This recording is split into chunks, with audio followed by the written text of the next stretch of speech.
Good evening, good morning, good afternoon, wherever you are, wherever you're from, whenever you're listening. Welcome to the Nerd Herd Comic Book Club.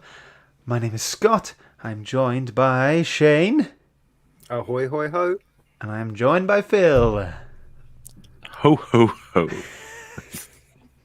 Thank you for joining, everyone. This week we are going to be talking about Klaus, The New Adventures of Superman, written by Grant Morrison. Superman. Jesus. The New Adventures of Santa Claus. Freudian slip. Klaus, The New Adventures of Santa Claus, written by Grant Morrison, art by Dan Mora, and letterer by Ed Dukeshire. Well, there we go. That's that done out the way. Say, Superman is one of the notes on my list, so you picked up on it too. I did, man. What a great guy. Let's go ahead and say hi to who we've got in the chat so far. So Triple G is here. Ulrich, thank you for joining. Pete, nice to see you. Blue Sonic, hey everyone. He was talking to me earlier about how much he's looking forward to reading this and talking about it. So I'm glad you're here. Lee is here. Heidi ho. If Beth is there as well, say hi. Dominic's here on time. Hey, thank you for joining. And Connie is here as well. Right, I need to practice this now. She says, yo. How's it going? Did I nail it? Chris? Chris? Phil? What is going on with you tonight, Scott? Oh, what is going on? Have you been flipping traded for alien weapons or something? I think he's been on the sherry. Yeah. Shall I do it again? That's what's always in my mug. Yeah, go on. Ew. That's what I did. No, it's not. Yours was more posh. Like, oh, okay. You know. Yo. Okay. Yeah. And Rich is here. Comics versus the World. Merry Nerdmas. Definitely not Herdmas. Damn you, Dino. And Amy says, hola. And yeah, Pete's got it right there. I've been on the eggnog. Can I just go back to Connie's comment? Yes. She says she hasn't read this week's book, and you follow her on Instagram and stuff. You see the book she's reading. Yeah. And I was really hoping Klaus would appear because I think she needs to read the first book. She needs to read Klaus, the first one. 100%. Of all of the books that she's read with us, this is the one she's decided to miss. What? But anyway, thank you for joining. As I said earlier, we're talking about Klaus. I cannot wait. If you haven't read this, Connie, and you do enjoy the way this sounds, then do go ahead and click on the Amazon link in the description, buy the book, and we'll get a little bit of money, and we're going to make sure it all comes back to you. She also said, I'll read it this week. I ran out of time. Light the fire, have your Christmas tree up, just feet up, slippers, house coat, and just enjoy. Yes. Yeah, that'd be great, wouldn't it? But yeah, before we crack on, I do have a synopsis to give you. So this book isn't a 4 or 6 issue run or whatever. This is just 2 big one-shots. So the first story is called The Witch of the Winter. Is it something like that? Yeah? Yep. And then the second one is called Crisis in Xmasville. And these are 2 one-shots, and it says... So this book was about Klaus coming up against an ice queen who commanded an army of robotic snowmen made out of enchanted wood. Yeah, that's the first story done, and he was trying to save 2 little children as well. And then the other story was about Klaus fighting an evil doppelganger who was kind of working alongside an evil soda company named Polar Cola in a bid to trademark Christmas itself. And Blue Sonic thinks that I've been on the Polar Cola as well. But let's stop me talking, because apparently I need to do that. Shane, kick us off, please. What did you think of the book? So, Volume 1 I loved, didn't I? So, we all loved it last year. So I went into this with super high expectations, and they were completely shattered because this was terrible from start to finish. I hated this book with a vengeance. The very first page, I'm like, oh, good. It's set in the now times. I am not going to enjoy this. I hated every page. Then we got onto the second story, and I'm like, okay, hopefully now we'll go back to the original, like the volume 1 version of Klaus. And it continued. It's like, no, now we're in the 80s. So I was like, okay, you really hate me. I guess I was a bad boy this year, and you ran out of coal. So you gave me this book instead. Dreadful. Absolutely atrocious. Phil, what did you think? Good night, everyone. Jesus. Are you serious? Like, 100%. I absolutely hated this book from start to finish. I hated the characterization of him. They've completely ruined him from the first volume. I hated that it was in the now time and not in the great mystic time we had in volume 1, because I love that world. Like, they built this entire world in volume 1 and then they threw it in the bin and said, now you're in the 80s and now you're in the noughties. Deal with that. And they turned him into Superman. From the breaking out of chains to having kryptonite to fighting a Bizarro version of himself. He even meets Batman in the Batcave at one point. Absolutely despicable book. I hated it. I don't know what to say. Is this what a panic attack feels like? Okay, right. Let's bring it down a notch. Can we start again? Yeah. You should just start The art wasn't even that good this time. What happened to Dan Mora? Jesus. Did he just like rush through this? Wow. The first volume is phenomenal. The copy you read, was it like a bootleg or something? Like, Jesus, mate, I have to 100% completely disagree with you on like most of those points. What I will say, okay, right, let's calm it down a little bit, okay. So, the first volume we all loved, fantastic. Yes. I'll read it every single year. I'll read it to my kids. I'll read it. The kids will read it when they're older. It's fantastic. The first story of this book is definitely a lot lower, but it's not despicable. It has the faults. writing is so bad. Like, no one has a conversation. They just say their lines, and the lines don't even match up. Klaus will say something, someone else will say something, and they're not having a conversation. It's dreadful. There were Really, a few really parts like that where it did seem to jump. I thought maybe I skipped a page, so I give you that. But it didn't take too much away. What I will say, there was a part in the book, and you're right with the characterization of Klaus. He was very different in that story compared to the first book we read last year. In that there was a part where I think he was getting held captive in like a net or something, and I wrote this down like. He's like, what's this? Why do I feel so suddenly weak? My strength fading. And it just sounds like a Marvel Silver Age book, that kind of way of describing what's going on. And that didn't happen in the first volume. So I do understand where you're coming from. But the second story in this book definitely saved the whole book for me overall. So I preferred the first one. I literally preferred the first book. Oh, he was just a superhero in both of them. It was literally a superhero story. I remember last year I had said, listen, Klaus jumping on the rooftops, it kind of reminded me of Batman last year a little bit.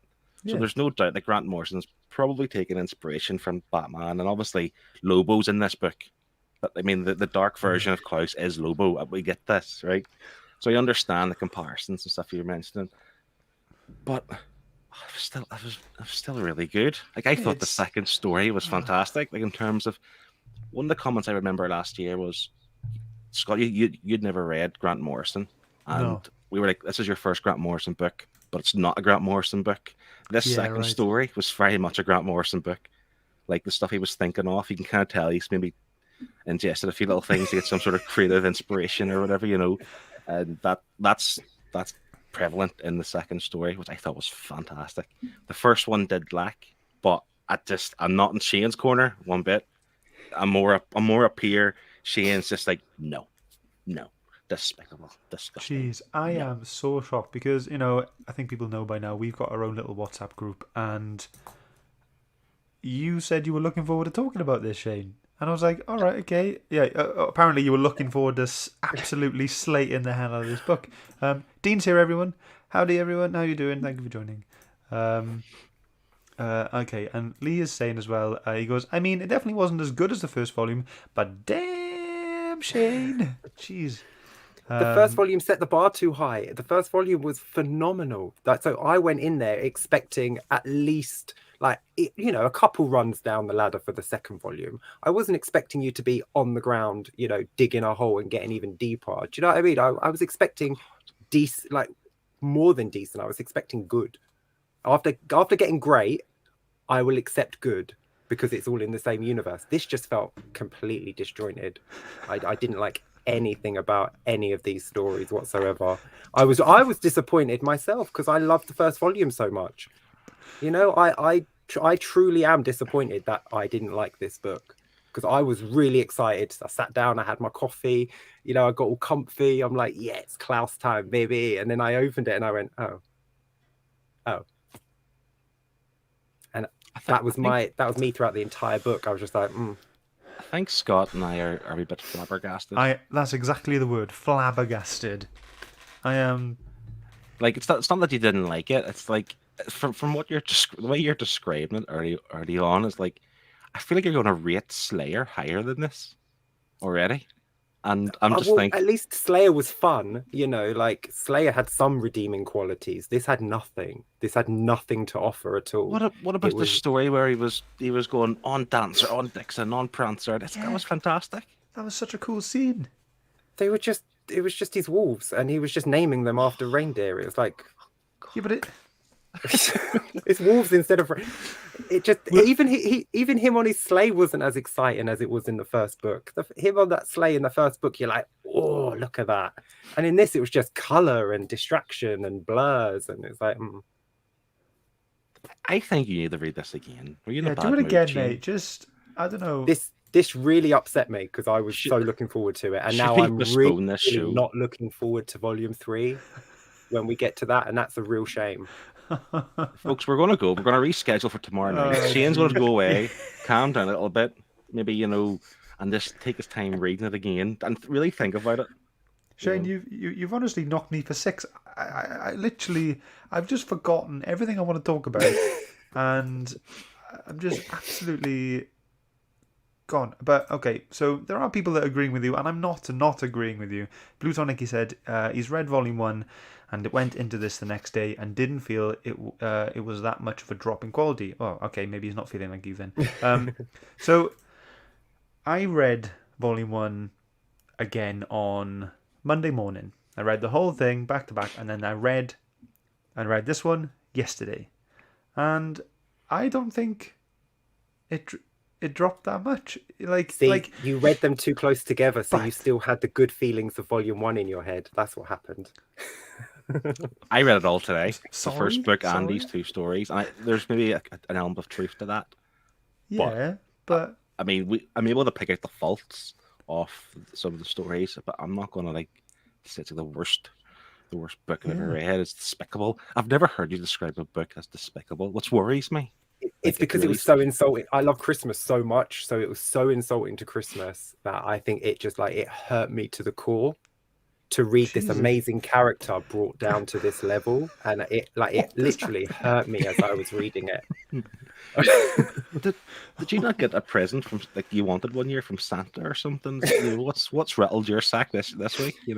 This book, the first volume is so good. That's what I don't understand. The first volume is leaps and bounds. The first book, I love the world, I love the character, I love the art. Everything was pretty much perfect in the first book. It's in our top 10 from the first year of our book club. It was so good. Top 5, yeah, because it was so good. And then I was going into this thinking it would be at least, close to that. And I was so disappointed. I can't. Klaus came 8th last year. Oh, sorry. Oh, 8th. Okay. But still, top 10 for a Christmas book. That was really good. I meant top 5 in my picks. I meant that. That's it was my pick last year. Top 5 and 9. Can we maybe acknowledge the fact that Volume 1 was 7 issues long, and this was 2 big one-shots? Maybe it's having trouble with compacting everything he wants into this story. I would have loved to have had both of these stories as 6-issue stories. I would have loved that. I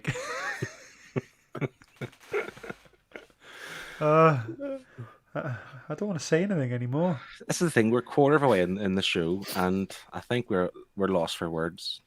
No, but I'm really glad that you two love it. I'm really glad that you two liked it. You know, I would never push, like, I wouldn't tell you that you're wrong for liking it. These are my opinions. This is me personally. And you're I'm wrong for glad not you liking liked it. Yeah, there you your go. I'm opinion is outvoted. wrong. It's 2-1. Yeah. So,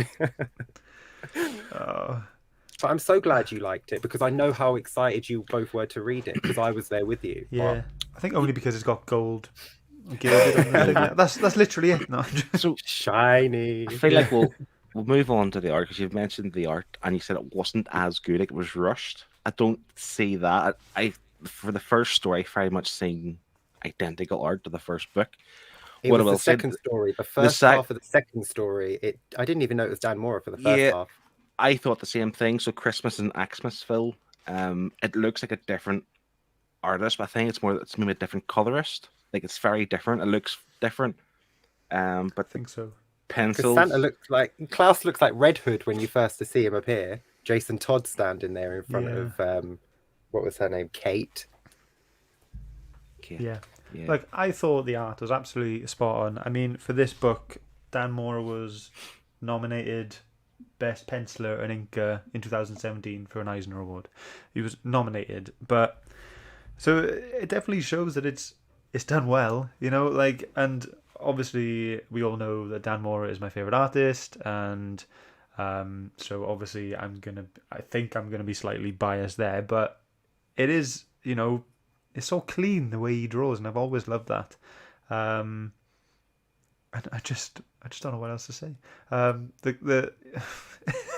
there was a difference though between the two stories, wasn't there? There's a noticeable difference between the two. Yeah. In art. Yeah. And I can't quite put the nail on the head what it actually is. I don't know, a bit a little bit scratchier maybe. Yeah.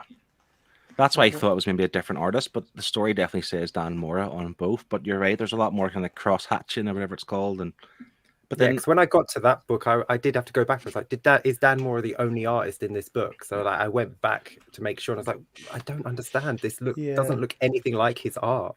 And then halfway through, it jumps and it looks exactly like Dan Mora's art. One thing I couldn't find was the release date of. I'm assuming the two stories were a year apart, maybe. Yeah, so this book was out in 2016, I think. That as in this story. The whole volume. No, 2018. This was out. So the first story was out in 2016. Okay, so I feel like they should have put them around the other way though in the book, time-wise. Like have it run linear rather than jump back to the 80s after the present day story. Yeah. I don't know if if the intention was to always create one book with two, you know, or else they just wrote two separate stories and went along with that to put into a hardcover. I would imagine that's the reason why, and that's why the timeline is kind of jumpy. They do refer to Pola Cola in the first story, so I'm wondering. Pola Cola Wars. Yeah, the Pola Cola. So I'm wondering if, like, you know, that he's written this story. He's thought of himself, Coca-Cola, Pola Cola. You know, who owns Santa, obviously, and I thought, like, well, that's a funny play on words. And then once he written the book, he probably thought to himself, what can I do here to just write about Pola Cola? And he just thought of this, so maybe that's why it suggests the timeline. But you're right, so it's like in terms of, like, you know, modern day and obviously in the 80s, but it did jump to the present day at the end, the very end. Yeah, she was telling her story from her time in the 80s. Because there was a lot of that, wasn't it? Like the narration in that story was her recounting it, wasn't it? And I like that, the fact that the narrator wasn't Klaus as opposed to the first book. Yeah, same. Yeah. Should we get onto our pages? Yeah, please. Have a break. Yep. Yeah. Shane, we'll start with you. Just get it done. Okay, so this is when my soul died inside when I saw Klaus rock up to the Batcave. I did think the same. I was just like, oh, I'm done. I was so looking for the giant coin, to be honest, in this. Man, he's even got the dinosaur in the background and the Batmobile. I'm like, come on, really? Like, oh, yeah. I picked it because, there wasn't really any other page I wanted. And that's it. It's nice, though. It's nice to look at, isn't it? It is nice. Like, there's loads of cool done stuff well. in there. Like, the art itself is great. It's just the actual, like, imagery of a Batcave just broke me. There's something else I really like about it, and there's a few pages off it. I don't know what it is. I really like to see Santa with a gun. Like, it's just a really weird thing. Because you see the ones with the handgun, there's an image of one holding like some sort of automatic rifle. It's just like, just a really odd thing to see, like Santa with a gun. You know, it's cool though. It's cool though. We'll go clockwise. So Phil, here's yours. I had to. Yeah, I had to. So this is Lobo. As you can see, this is the dark version of Klaus. Was he? He was a dark version, like doppelganger. He was a doppelganger, yeah. Like, and so he's killed the werewolf, which is called Lily, and he's drank the blood. And this is the scene where, when I turned the page, I was pissed off, to be honest. Like, you can't kill the werewolf. It needs, and for like 5 seconds, I was a bit annoyed, and I realized, well, they probably will bring her back. They're not going to kill her off completely. Can I say something? This is set in the 80s, so we knew she was fine because we saw her in the previous story. So you look at this page and you're like, meh, she's fine. I didn't even put it together, Shane. Well done. Well, I'm not that bright to see. So. There's no stakes in the second book. That's the whole point. Like, it's set in the 80s. There's no stakes because we know he's fine decades later. Yeah, but it's just telling it's the really story. Bad storytelling. It's really good storytelling. When there's no stakes and no threat, it's not a good story. So obviously, yes, he killed Lily and drank her blood. But I really like the panel at the bottom. That's actually one gripe I do have. That panel where they're clashing, I think, should be bigger. I'm not saying a double page spread or anything. It should be a lot bigger on the page than that is. I thought that looked really cool. Like them coming together for the first time, and I think it was the first time. Yeah, it was. And yeah, I just thought it was really cool. And like I say, the Lobo character, I call Lobo, but it's not him, obviously. But I called him Bizarro Klaus. Yeah, but he just looks cool. There's definitely a few, like, you can tell if you've read other stuff drawn by Dan Mora before. You can tell there's like hints of Once and Future in there. There's hints of Power Rangers in there as well, with the cape and stuff like that. And he's got a style. He's got great style. I love his faces. Oh, a positive comment. Whoa, calm down. But I do agree that the second issue does seem there's something off about it. It's not as clean. It's not. Yeah, it doesn't feel like it's him. It doesn't feel like it's Dan Mora, but maybe there is an explanation for that. Maybe he was just going for a different style. Who knows? I think he was just trying something different. Yeah.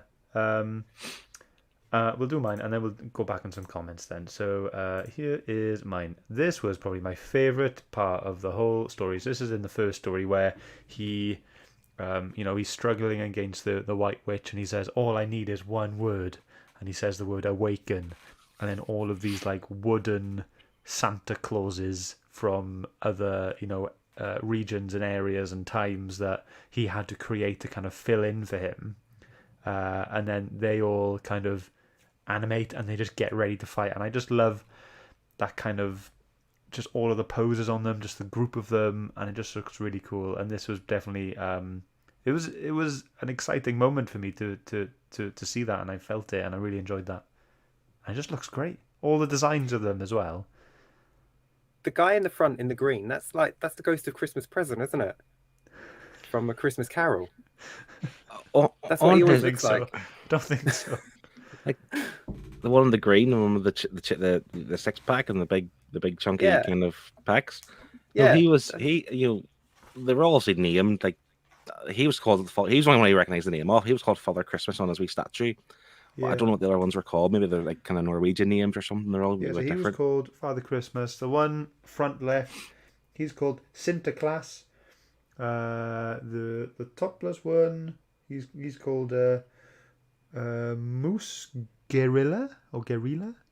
Yeah. The funny thing is, so whenever I seen that the first time I seen them when they were statues, I was adamant that was Gandalf from Lord of the Rings. Like it's Gandalf. Like it really is Gandalf the Grey. Yeah. I sort of think, so why have they got like other fictional characters? Because they have referred to kind of like Pinocchio and Geppetto and stuff. So I was like thinking, are they bringing Gandalf into this? Like what way? What's he doing? Yeah. Obviously it's not Gandalf, because then I've seen the names of on their kind of pedestal, whatever you call it. And but yeah, definitely Gandalf at the start. Yeah. Okay. Well, those are our pages. Some good points, some bad points. Highland G. He turned up a bit late, but hey, thank you for joining. So something made me laugh earlier that Lee said. He said Shane's kryptonite is Klaus Volume 2. Scott's kryptonite is Shane's opinion on Klaus Volume 2. What is Phil's kryptonite? So to be fair, it's going to be Liam because I think seeing the comment later on down, I think we're going to have to block him when it comes to scoring time. Okay. He has to. Blue Sonic says he really enjoyed it. Don't get me wrong, but Volume 1 was better, but that was 7-issue run against a 2 one-shot, which is something I think is a hindrance on this. And I don't know what the rush was. Maybe he wasn't allowed to do a full story again, but I would have loved another 6-7 issue run of this, I just beef it out a bit, I would have really liked that. And then, okay, we'll go into Liam's. He agrees with Shane that the story should have been the other way around, so it was a linear volume. And he goes, man, watching this making me realise I didn't like the volume as much as I thought. Okay. And then he also says the whole Klaus in the Batcave worrying about Lily for it to be brushed off with a don't worry, Scotty beamed her up, just felt really lazy, and pretty sure it's not the only example there as well. You guys are ruining this for me. Yeah, like I don't like it. I want to go home. And Highland G is saying the stories are each looking at different aspects of Santa's mythos. It's like their focus was to explore Santa, the concept from a different angle each time, rather than having a continuous story. Yeah, that's what didn't work for me. I wanted Klaus back. Volume 1, I wanted it set then, and I wanted the continual adventures of Klaus. That's the thing. Kind of what I was promised. If you look at the covers, this is called The New Adventures of Klaus. New. That's the thing. Like, when you are comparing to the first book, it's going to be poor, right? And I think maybe you were expecting a hell of a lot more in comparison. I mean, you didn't get it. You kind of the whole book's terrible. It's despicable. I don't know. It's weird that like. It's not. I don't think it's that much of a drop. It is a drop in quality, but I don't think it's that much. But also, I do like the idea of the first book obviously being like a lot simpler. This did get a bit complicated as well at times. I mean, you're trying to kind of reintroduce Santa into like the 80s and then the modern day, and like I don't really like the Santa in the modern day stuff myself. I prefer the old kind of traditional, snowy castles, wooden houses, whatever. And I think when you try and incorporate that into modern day world, I don't. That's why old Christmas movies outlast the new stuff, because that's just the way it is. Yeah. So yeah, there's definitely an element to that. The writing was so bad. It was just half of it was incoherent. They were just talking at each other about different things, but they're in the same panel as if they're having a conversation. You're like, what's going on here? They're just talking. There's just words coming out, and it means nothing. I like the words. What I thought, you're kind of right in a way. Not in that order. see, whenever I can't find it at the minute, but whenever Lobo had his kind of like monologue, he had like 3 pages all to himself. I thought that was fantastic. Like I thought that was really creative. I found half of what he was saying really hard to read. They tried to do it like the Bizarro version, like where he's simpling down the language and he's like dumbing it down to just say words and miss words out. But it was incoherent, half of it. You just couldn't make out what he was trying to say. You had to reread it. But then you have like Klaus talking to Geppetto. That's where you had the biggest issue. They were both just talking at each other. Klaus was like, oh, but you were this and you were that. How are you alive? And he's like, and then I had to make the soldiers for her and I'm made of wood. And he's like, yeah, but you were a good person. And he's like, and they're all made of wood just like me. And it's like, you're not having a conversation. You're just saying words at each other. What is happening here? It was ridiculous. It was so badly written. I was like, this isn't the same writer. This isn't the same team. I was like, who's taken over this book and slapped the wrong names on it? To be fair, the whole Geppetto storyline didn't add a lot for me. Like, you're right. Like, their relationship, like Geppetto and Klaus didn't mix. Well, we don't know. We didn't see it. So why do we care that his old friend is dying? You didn't show us anything between them. He's like, oh, you were my apprentice and I love you. And it's like, but you didn't show us. You're just telling us. Why do I care? Burn him. I don't care. I don't know this character. What's for me to care about? You haven't showed me any interaction between them growing up. There's nothing there.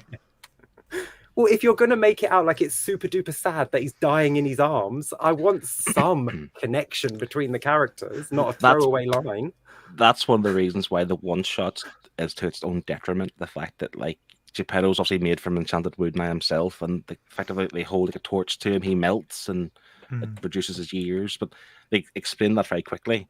Like there are other things they could have maybe branched out slightly more, things like that. Yeah. Like why at the end does the witch then turn into the Witch of Spring? Why couldn't she have just done that instead of being an evil cow throughout the entire book? And she didn't really speak throughout the book, did she? No, that's one of my notes. Yeah. Witch doesn't talk, and then Spring Witch. What the f?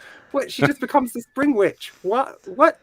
Santa's like, don't be bad, and she's like, okay, I didn't think of it like that. I'll just be the Spring Witch then. Wow. I feel like all of these characters that have been used in the story have come from, you know, legends and myths that we all know in the real world anyway. And I'm just putting it down to Grant Morrison not having enough pages. Well, then he should have stuck to the universe he created and not tried to put him in another time. You have the world, you built the world, we love the world. Just do a one-shot set in that world. Then you don't have to do any work. Then we know all the characters. We know where he's at, and we'll enjoy it. You've taken him out of his element and just dropped him somewhere else and expect us to care. That's not how it works. Without any build-up, why do I care that he was on the moon for decades in lunar, what was it? Luninum chains. Yeah, that sapped all his powers, and then he breaks out of them like Superman and swings a tree like Superman and gets his powers taken away by kryptonite. Sorry, I mean by bad feelings like Superman. And it's like, this is not Klaus. This is not the Klaus you gave me. And now you gave me steak, and now you're force feeding me spam. So the first book was about spam, not even like bacon, spam. Like you're going that far back. The first book was about Klaus finding himself, finding out who he is, what he's capable of, what he's supposed to be doing, why he was born, and all this. And then this is about, you know, him having found himself, knowing what he can do and what he's capable of, and that's why we have the stronger version of him. You know, he held something massive in the first story. I can't remember what it was now, but he was holding something above him.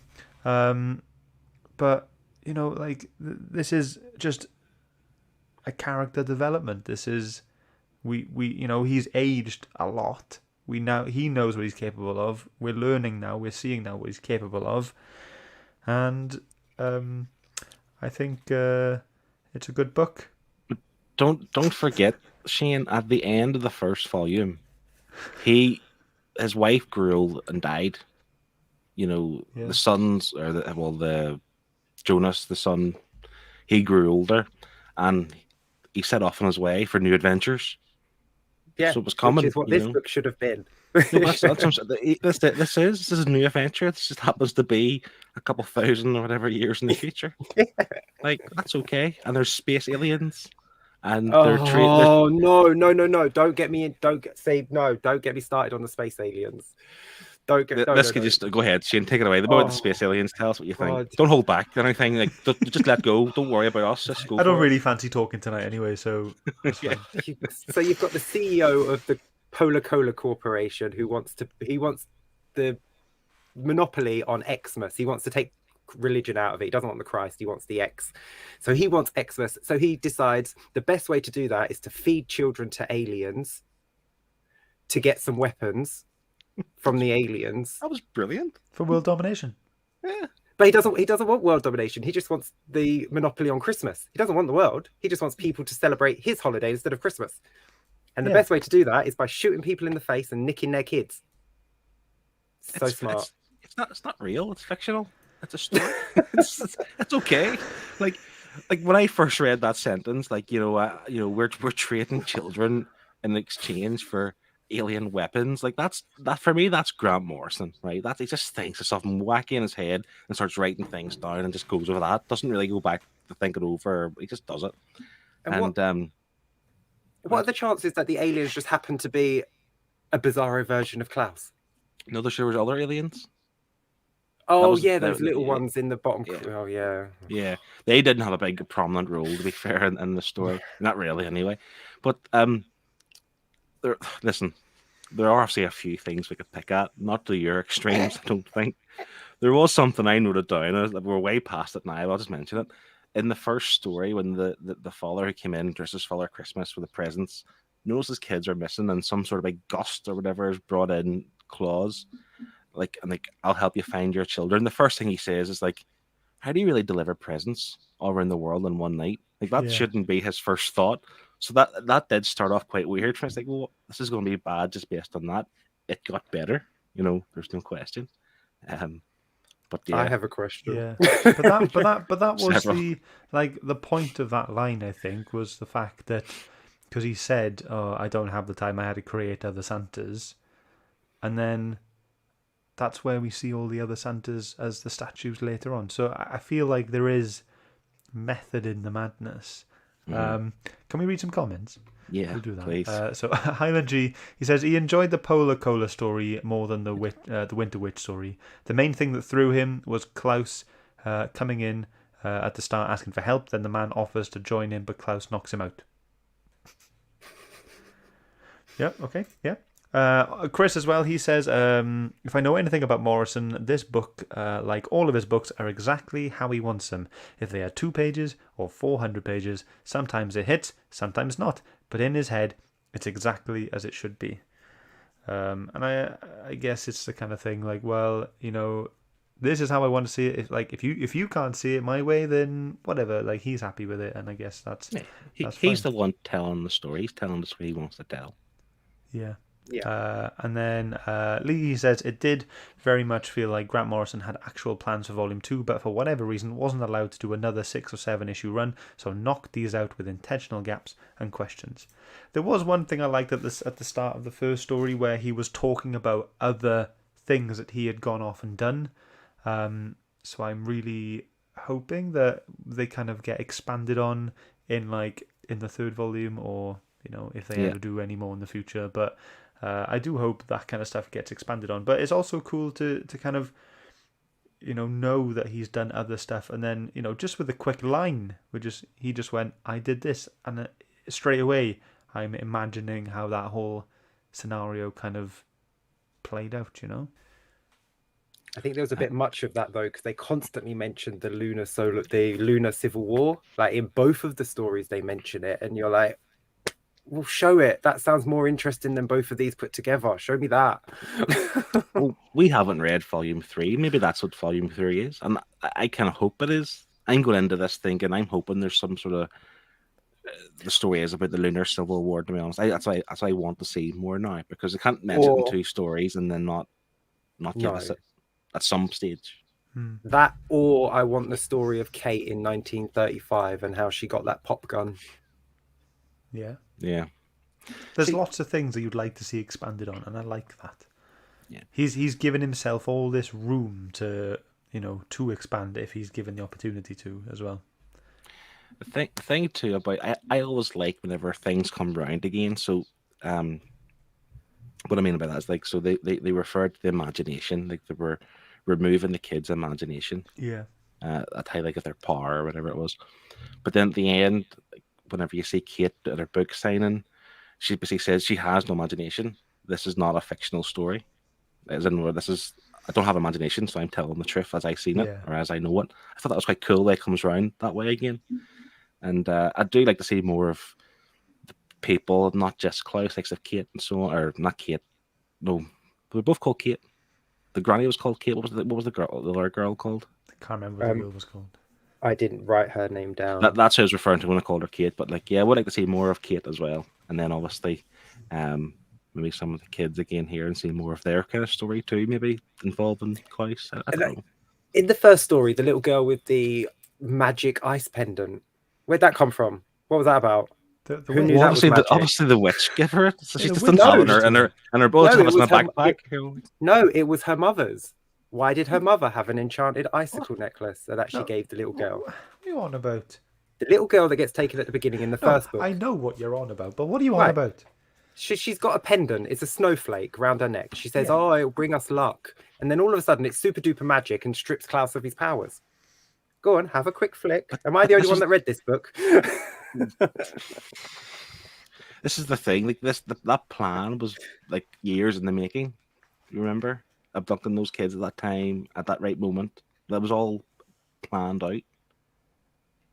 You know, by the Yule lads. It's good to see the Yule lads make a second appearance in 2 weeks. Yes, spoon I liquor. don't know. No, exactly. It's just not It explained. wasn't It's just this MacGuffin that's just there, and he's like, "Oh, I need a way to strip his powers. Oh, I gave her a necklace. That'll do it." Just too many MacGuffins, too many plot holes, and then the day is saved by "Don't be evil." Okay, I won't.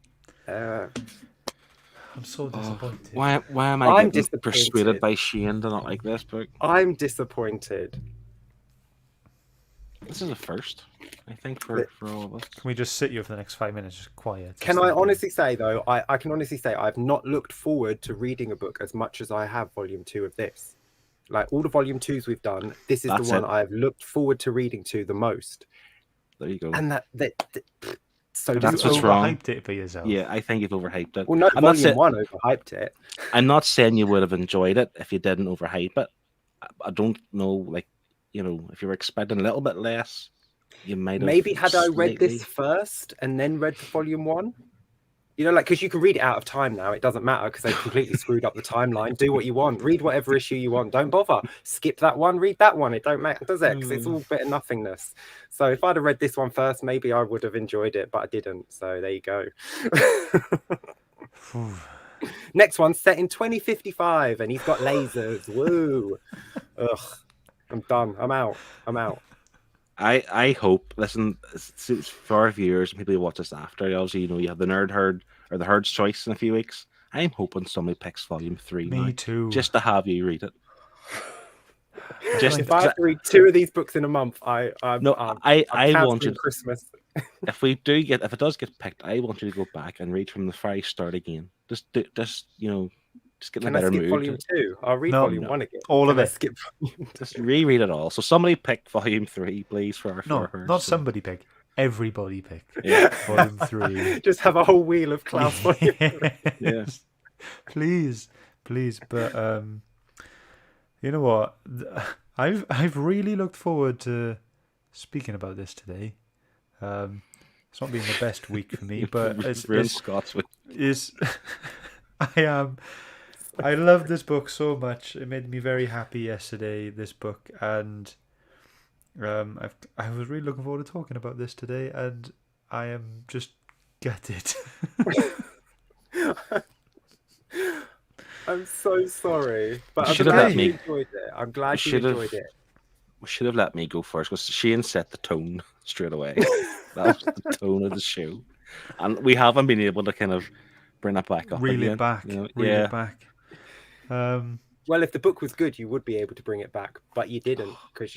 I'm not saying it's. I'm just saying if it was a great book, you two would have been able to bring this straight back up. But you. I agree that volume 1 is not a lot better. It's a bit better than this book, but a bit. Yeah, a bit better. Like, because this was still a great, fun, enjoyable book. Yes, it was compressed and a lot of things was quite fast paced, but that's what happens with one shots, and you know, it's basically an annual, isn't it? That's what's happening. It's just Christmas. Grant Morrison has just done, you know what, I'll do a Klaus annual, that'll keep people happy. And you know, I'm guessing because he's done them with a year in between them, he can jump back and forth through time periods because it's just filling gaps. You know, it's like, okay, now I'll do an 80s story, now I'll do a present time story. And maybe it wasn't the best option to put those two stories in a book together. But yeah. I think I do wonder if he even intended to write this story. I get the impression I get with it being 2 like separate annuals or such, that maybe like, you know, it's here, someone give him a phone call, say here it's October, do you fancy just doing a wee Santa book for Christmas? Here's some cash. He's like, all right, and just wrote the book. I like to think, I'm giving a bit more credit here, I like to think if somebody's going to create a book, they would want to do more than what's here. So I do think it is rushed. I think it was more the case of they've probably come to him and just offered it, just a one shot, just do it. Here's the cash. go away and do it and come back. And that's what I'm thinking. Not that I know anything, obviously, but yeah, I am with Scott. I enjoyed them for what they were, in their own right. Honestly, like, hand on heart, I'm glad you enjoyed it. I would never want to take away anyone's enjoyment. That's why I didn't mention anything because I read it first. I read it on Monday, didn't I? And when I messaged and I asked if anyone had read it, I stopped right there. I didn't say anything. But you were like, "Oh, I can't wait to talk about it." I'm pretty sure I didn't say that. I am pretty sure I didn't say that. And I'd said in our group chat as well, I'd said I reread the first book and it almost brought me to tears. And Shane, I think Shane, maybe you thought I meant the first story. Yeah, I thought you meant the first story. And all you replied back was like, "What?" ? Exclamation mark. I was like, like, why could that bring you to tears? It's so bad, it makes you cry. Like, And I also meant the first book that I reread. I read all three stories today. So yeah. Well, you've read volume 3 as well. Oh, sorry, no, the 3 stories. It was 2 less than the first one. Yeah, sorry. Volume 3 is going to be reading in 2 weeks. Trust me, it's happening. Yeah, it's happening. Klaus 3 is going to happen. I've seen it there. The Funky Gibbons, Volume 3 crew, #. There we go.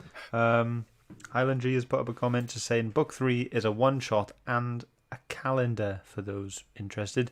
They only bring out one issue a year now and they get collected in hardcovers later. So they're still bringing them out by the sounds of it.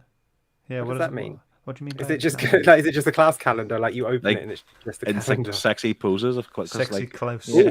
Okay, I'm in. 10 out of 10. Sexy Santa. Yeah, I'm in.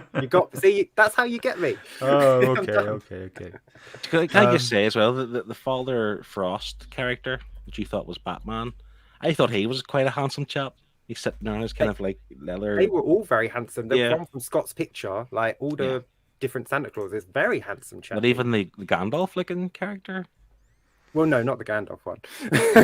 Yeah, they all look great. I mean, they're all very handsome. But Klaus is absolutely stunning, isn't he? Like, he's a very handsome man. He always was, wasn't he? Oh, he's gorgeous. He is. Looking man. Absolutely. I mean, shouldn't give me like naughty thoughts about Santa. Shouldn't do that. But he's very handsome. Thoughts and scores, boys? Should we move on to that? Everyone in the comments, please do let us know what you rate this book out of 10, and we will go ahead and get the scores from all of us as well. So we'll ignore Shane, and then we'll just go for me and Phil. I think, and ignore Liam as well. Yeah, we'll ignore Liam as well, and then So go on, Shane. What did you think? Tell us your score. I bloody love this book. It was great. Disappointed in most things about it. Like I've said everything there is to say. All my notes. It lost all the magic and the wonder that the first volume had by setting it in today's times and the 80s. Like I wasn't interested. That's not what I wanted. The world was so well done in the first volume. I wanted more in that world. I loved the designs and everything that world had to offer. So that's what I wanted. And the covers cheat you because that's what you think you're still getting in this book. There's no skyscrapers or mobile phones on these covers because they know you're not going to pick this up otherwise. So they trick you into reading it. So I scored them both separately. I scored the first one a 4 and the second one a 2. So averaged out, it's a 3 from me. Oh my Lord. Jesus. Mm-hmm. Phil? 2 seconds, I'm just changing Shane's name on screen. To Bar Humbug. Should be Oh, jeez.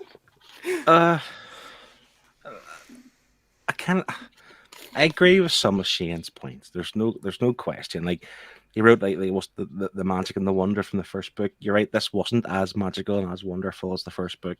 And I also was kind of expecting it to have that same aesthetic, that same feel of being like in the olden days in some snowy village off Norway or wherever it's going to be.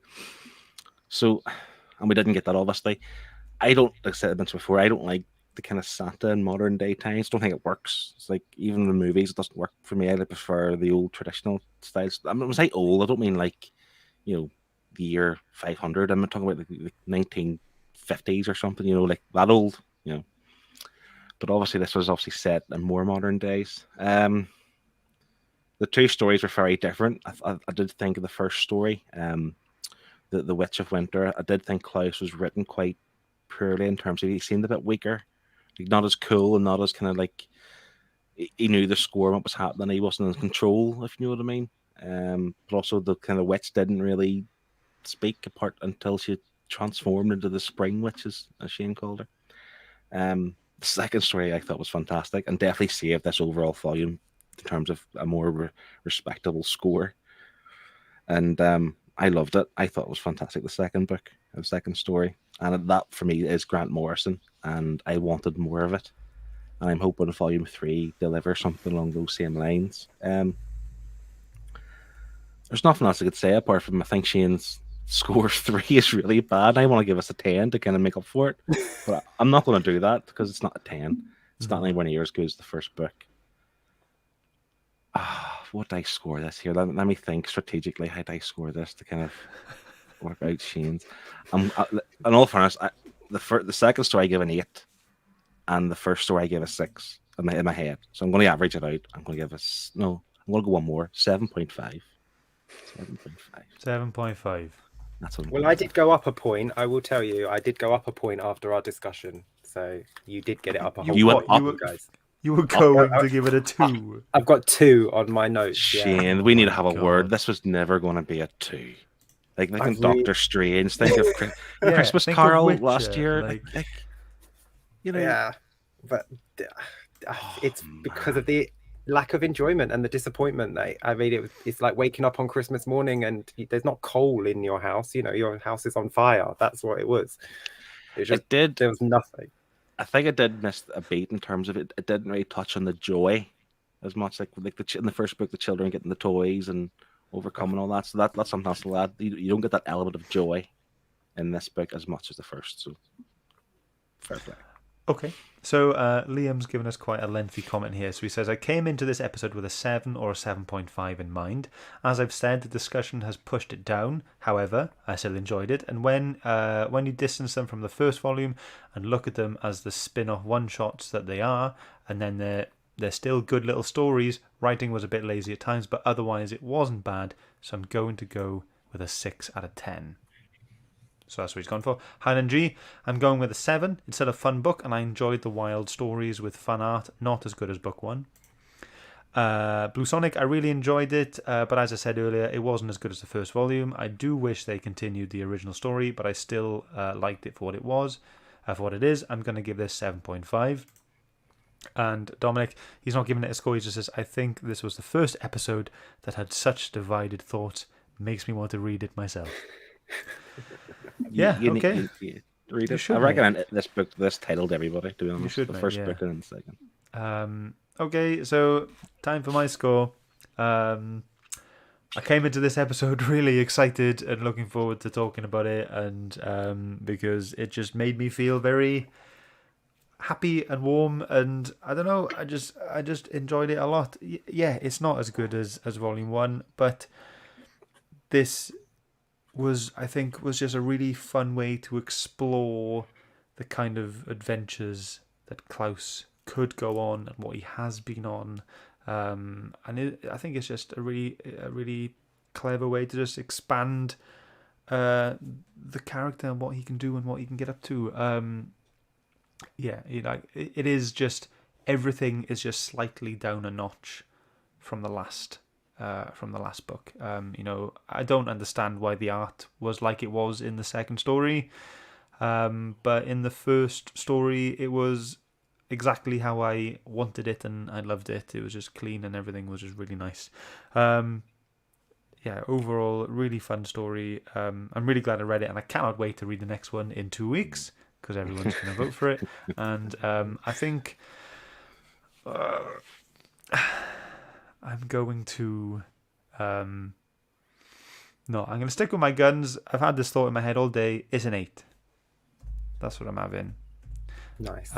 So with the viewer's choice, so we had a 6, a 7, and a 7.5. They average out to 6.8. adding that onto Shane's 3, Phil's 7.5, and my 8, we get the grand total of 6.3. So let's take a look at where it is on the leaderboard. At least it's not last. So there it is. It is now 7th place between Kaiju Score and Deadpool's Secret Invasion at 6.3. So basically, Shane, you actually really did like Slayer better than this. I actually did enjoy Slayer more than this. It was fun, made me chuckle. Like this didn't. Klaus didn't make me chuckle or smile once. Did that make you feel warm and fuzzy inside? I wish it did. Like, I honestly do, because I was so looking forward to it. Hand on heart, I wish I could have scored this higher. I wish I enjoyed it, because I wanted to enjoy it. I was ready to enjoy it. 100% ready to just smash this out and be like, wow, just as good as Volume 1. Can't wait for Volume 3. And then I read it. And now I'm really disappointed, and I don't want to read Volume 3. Blue Sonic is disappointed with that emoji there. I'm disappointed. So yeah, there we go. So that was Klaus, The New Adventures of Santa Claus. Not Superman. New Adventures of Santa Claus by Grant Morrison and Dan Mora. Shall we go ahead and see what we got coming up next week? I don't think I care anymore. I think it's just... All right, well, let's have a look anyway. Here we go.